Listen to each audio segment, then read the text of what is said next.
Hi there and hello everybody and welcome to the Love City Arts Podcast. I'm Andre in the Flow. I'm so glad to have you here on the podcast and also now the TV show. Maria Del Valle is a music teacher, activist, single mother, and creator of arts programs. And we're so glad to have her on the TV show and podcast today. Thanks for being here, Maria. No, thank you. Thanks to you. Thank you for this opportunity. Of course, of course. I knew from the moment I met you that your energy was vibrant and strong and passionate and fiery. And I knew that at some point, I didn't know when in the future we would collaborate, but I'm so glad that it's today.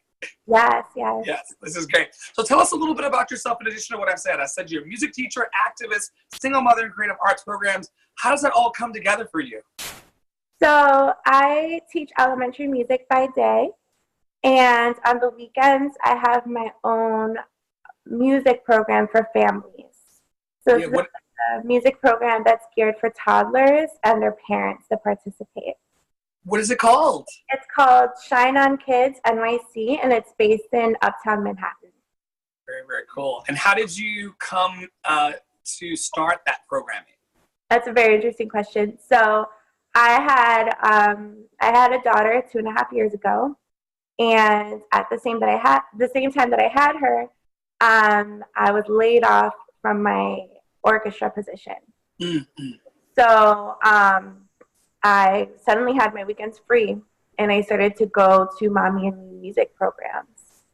And my daughter would cry because they would give her an instrument, and 2 minutes later they'd take that instrument away. And I kept saying to her, like, it's okay. Like, we have these instruments at home. Like, we're going to keep singing at home.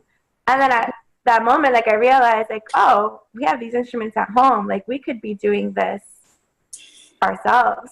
Like, in our own neighborhood, you know. Because I was having to travel I live in Harlem, to go and attend these classes. So a couple months later, I got licensed in early childhood music and started offering the classes in Harlem. Wow. How long did it take you to get licensed? A day and a half. I just had to wait for the actual training to happen in my city. Wow. So cool. So, okay. So that's the creative arts program piece. Tell me about your activism. Yes. So I only teach in spaces where I'm needed. So I've dedicated myself to only teaching in schools that don't have an arts program, or in communities where I'm working with inner city kids, or abroad, again, where they don't have access to music education. So I would say that's the first point. I teach music. I don't teach Afrocentric music. That's usually the curriculum that we find in schools today. I teach music from all over the world. I refuse to take music from other continents and say that it's the other. So I write curriculum based off of that. I do teach instruments like violin and other orchestral instruments, but again, that's taking instruments that are only afforded to the rich and giving it to students that wouldn't have the opportunity. And then lastly, I take part in a lot of protests and rallies and take my daughter to them. So you grab the baby up and you say, hey, we're about to go out here and speak truth to power. Right. Like and she does it. She loves it. The last protest that we went to during the children's separations, when that first came to light, she was shouting, rain, rain, go away. Yes. And she was 2 years old. So I would say those are the three ways that I intentionally work as an activist. Yeah, you're literally going into the spaces that are the driest and saying, let me pour this water of my artistic love out onto these children. This has nothing to do with music, but recently my company that I work for, my day job, they're planning a ski trip that's coming up very, very soon. Mm-hmm. And they're like, who wants to go on the ski trip? And I was like, you know what? I wouldn't usually go on a ski trip. I think it's been like 15 years since I skied. But for the culture, I'm going to go up there because I believe that more Black and brown people need to be on the slopes because there are just things that we as a people are not exposed to. Like, I didn't grow up skiing on anybody's mountain.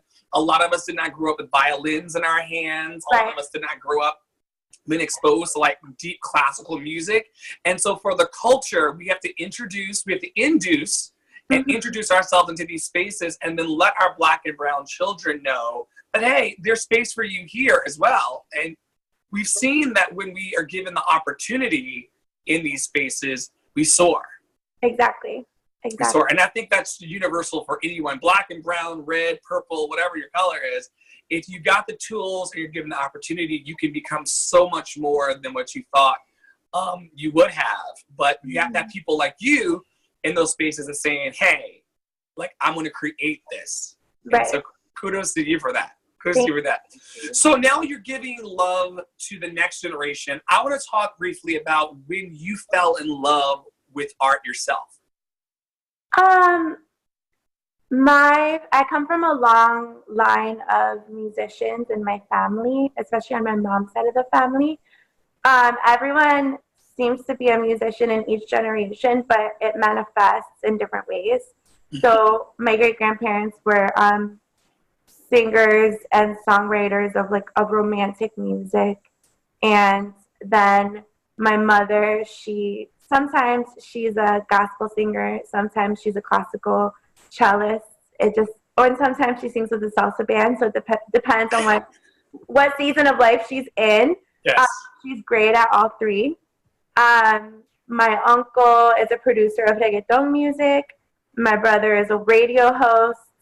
And for myself, I'm a flute player. And but I'm an arts educator. And so, some family members would never want to teach kids. Some family members are all about it. But I think that the common thread is having that musical talent. Mm-hmm. I started playing the flute when I was 9 years old and was all about marching band. And did you march out in these streets? Did you march? I did. I went to University of Florida. My very last game, I was there during the Tim Tebow era. My very last game was the national championship. I was out there. Just hot stepping in formation. Yeah, I got the feathers on my head, everything. And I loved it. It was great. But I think having that experience of being in bands opened up so much for me because I got to travel. So I got my love of travel through the opportunity of performing at various games and going to different competitions. I learned confidence in myself by going out there and doing these auditions and, being 13 years old, fighting to be that first chair player. Through that experience, that's what got me my music scholarships to be able to attend college for free, which I needed because I don't know how college would have been paid for otherwise. So I fell in love with music for the artistic expression of it, but also the opportunities that it gave me. I love it. And so do you have any favorite teachers that you remember? Who were the Miss Del Valles in your life growing up? My mom, I said that she's a classical cellist, and I was always at her concerts and rehearsals, but there was one where she was like, you have to come because there's this awesome flute player playing a concerto today and you're going to love her. Mm-hmm. And I went, and it was true. I was like, wow, I want to play like you one day. I think I was 15 or 16 years old. And during the intermission in the restroom, I ran into her. And I was she's washing her hands. And I'm like, oh my gosh, you're so great. and she told me she was a professor at the University of Florida. So it was that moment that I was like, okay, great. So that's the college I'm going to go to. And I'm going to study with you. And it motivated me. I mean, from that point on, I was practicing 3 hours a day. Got myself a private lessons teacher so that I could meet my goal. And I did. I was accepted into her studio, and she was the person who really guided me for the next 4 years in college. Wow. Really, really, really, really incredible. Tell me about how your love of art and your love of music has rescued you in a time of need. Earlier I mentioned being laid off from my orchestra job. Mm. So that was a time where that income was my savings, because I had another full-time job. I was an elementary music teacher. But when I had my daughter, I found myself alone. So I didn't know I was going to be a single mom, but I was now a single mom, and I didn't have my savings, and I needed to pay for daycare, which is a huge expense. Right. So, and trying to figure that out, I looked at so many different possibilities for part-time work to supplement my income, or really to get the income that would be enough to support my family. And nothing really hit home for me. And what I realized was that I needed to be doing something that I was passionate about. I didn't want to be selling something that I didn't really like. So when I came about the Mommy and Me music classes, like, I knew that was it. Yeah. Because it was also going to benefit my daughter, because she could take part in my classes, and I was going to meet other parents from my community and give them something that I myself knew that we didn't have access to in Harlem. Mm-hmm. So all of those three things came together. So it's been really great, because it's given me the income that I need to support my daughter, but at the same time linking us to so many different families in this neighborhood. Yeah, yeah. And what I love about that story is that your income is a direct reflection of your desire to serve. Exactly. It's like you didn't set out here saying, look, I'm going to go into these neighborhoods and I'm going to make all of this money, and then I'm going to teach my classes, and then I'm going to walk out. You're literally saying, like, this is part of service for me. Mm-hmm. And then I'm able also to be uplifted through service. Exactly. And I live here, and when I go outside, I see my students that learn to take their first steps in my classroom because they were trying to get a maraca from me, and then I go and I see, and we play together in the park, with my daughter. So now it's brought my community together.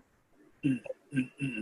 Tell me about how love, beyond the obvious, tell me the other ways that love presents itself in your personal artistry and in your work. How does love show up?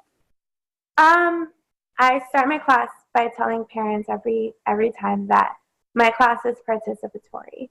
You sing the songs and you dance the songs, and if for you that's taking you out of your comfort zone, then there's nothing more powerful than your child seeing you do that. Mm. We also are here to bond and to laugh and to grow together. And so every single class, what I'm telling them is, like, this is about family time. This is about love. We know that there's benefits to music. We know that there's, that they're going to improve their fine motor skills, and that they're going to stretch their brains. That's great. But let's focus on the bonding and the love for the next 45 minutes. Yes. I think that there are a lot of adults on the planet who could probably show up in a very participatory way, and show up for themselves in love in the same way. How have you seen the adults on the flip side affected positively by the experiences with your classes?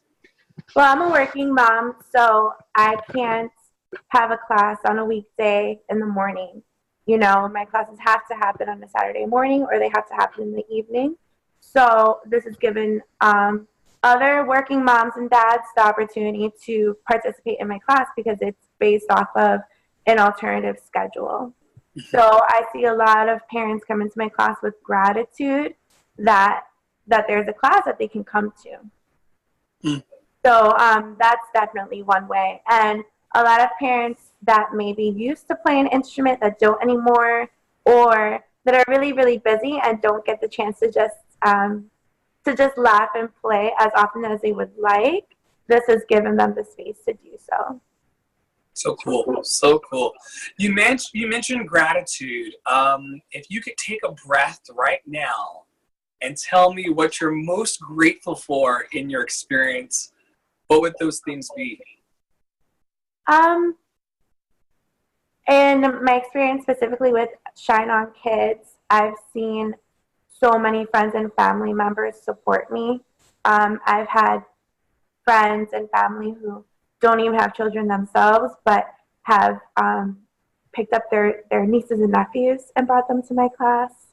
Or, just because they see the pictures, they see the videos, and they want to take part in it, and they want to support me. And I've seen, my friends share their information about the program or come in from other boroughs. I've had a friend that came. I live in Harlem. She came all the way from Canarsie, Brooklyn, because she wanted her son to take part in my class. So I'm very grateful for my friends, my family that support me and that have gone above and beyond in order to do so. Wow, that's cool. And then personally in your own life, what are you grateful for? I'm grateful to be able to share my art with my daughter. She could run the class at this point. To do so. She's 2, but she's been able to do so since she was 1. So I'm very, very grateful to have something that she can be included in. So cool, so cool. How do people find out more about your brand and your business? So you can find me on my website, shineonkidsnyc.com. We're on Instagram as well under the same name, and I also have a Facebook page. Shine On Kids. Shine On Kids NYC.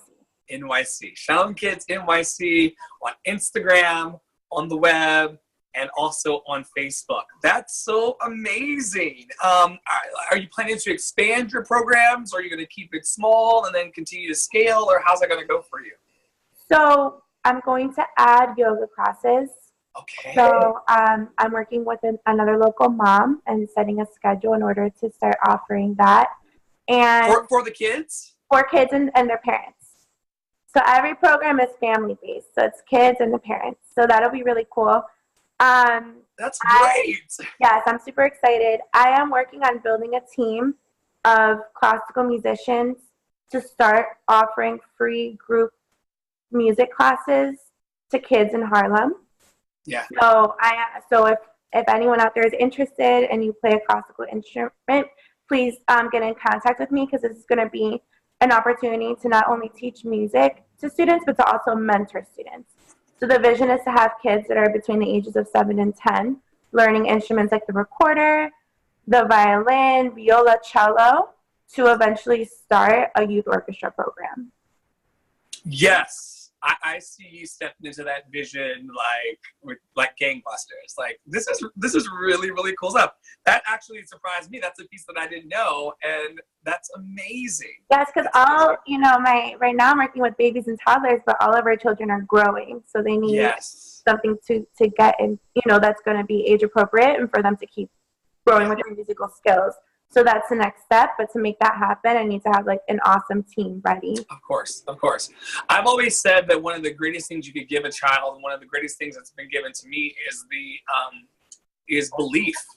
If you can believe in a 7 through 10-year-old, you can believe in a kid and show them that here are the tools, and I believe that you can play this instrument, that you can create this music. That gift of belief and that gift of connection will sail them through the rest of their lives. They'll never forget. Miss Del Valle, is that what they call you? They call me at my day job. They call me Miss Del Valle, and then kids on the weekends they call me Miss Maria. Miss Maria. Yeah. Well, Miss Maria, I'm so grateful for you being on the TV show and podcast today. This has just been freaking fantastic. I always end each episode with 3 fill in the blanks. But before I do, is there anything else you want to say to the audience? No, thank you for giving me the space to share information about the projects that I'm working on, and I'm really loving what you're doing through this program. We're spiritual siblings, so we're in this thing together. We're gonna just keep growing higher and higher in 2019. I'm super excited about it. All right, so here are your 3 fill in the blanks. Love is sharing your light with others. Joy is finding what truly makes you happy. Yeah. And then lastly, freedom is Being who you are. Well, Miss Maria Del Valle, I'm so glad that you have found who you are and that you are being who you are and that you brought that into this space today and that you're bringing it into Harlem. Like, thank you so very much for being here. Thank you.